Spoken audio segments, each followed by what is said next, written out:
ankase na na ma ne kupie se na omo clear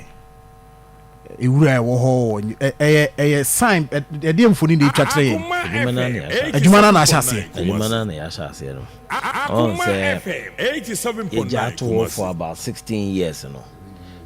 akoma akwenya ma nipa fufuro bi akodi dwuma ahodo ewo ho nti na ho afu se kwaye nti ye kwakoye mu adwuma nde ye ntimi en ma contractor no ngowura mu nya adwuma ena baby so ye leveling because baby wa be hye paving blocks what I say baby so ye be kwan aguso nti ye sa no ma ni nyina no wo se yi sa no ma ni nyina ye yi ho no so no eno boa me etimi ye integrity text structural integrity text wo ho nyina ya start ya san ye do ho bia ni nya access ko no ne ya start Ministry of Local Government nipa bae after president ko ye no nipa bae be structural integrity test ye ne consultant no ye di djuma wo ho bebre they say ye land preparation na wo hwe yesim ye be holding as ye be sha age ho na fe contractor ne normal aka no de ba begum na djuma de na ekoso I see ye wo gidi wa hwem say by December 2026 near we December 2026 near we Krofrom na adwumayfo adwadifo start your mukum na bajo data bibia wo ho de bibia wo ho yes e be wie na afi na amanfo betwe ho da awre ne nti de ya ye ne se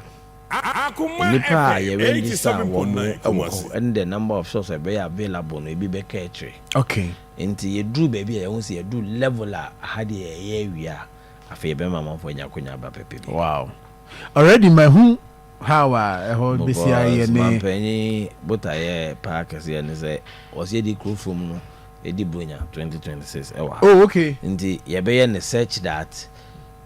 ye bia no na adechia ne nipeku eh bronya dwari nyina ho na ekwakodi e amon wo around yeah sure 2026 bronya no be de wo Krofrom